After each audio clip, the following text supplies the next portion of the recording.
बिस्मिल्लाहिर्रहमानिर्रहीम। अस्सलाम वालेकुम। आप देख रहे हैं नेशनल न्यूज़ और मैं हूं सुबान कुरैशी। नारोवाल से नुमाइंदा मोहम्मद फारूक की रिपोर्ट के मुताबिक 5 अगस्त यौम एहतसाल कश्मीर के मौके पर पाकिस्तान भर की तरह नारोवाल में भी डिप्टी कमिश्नर नारोवाल ऑफिस से फैज़ अहमद फैज़ पार्क तक रैली का इनेकाद किया गया।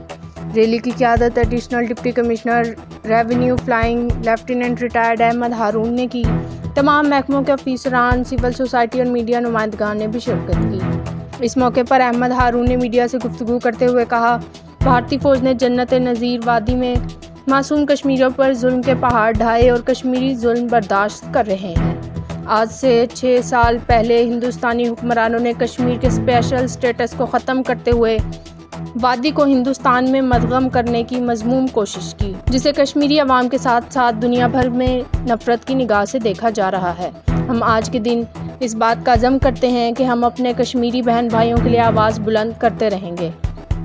बादशाह गवर्नमेंट हाई स्कूल नारोवाल में मरकज़ी तकरीब का इनेकाद किया गया। Chief executive officer education authority Mohammad Yasin Virk ने तकरीब में बहैसियत मेहमान ख़ुसूसी शिरकत की।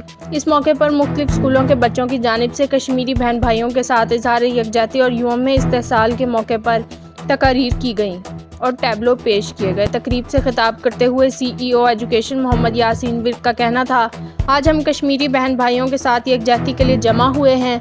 आज का दिन दुनिया भर में रहने वाले हसास दिल रखने वाले लोगों के लिए एक तकलीफ दिन है।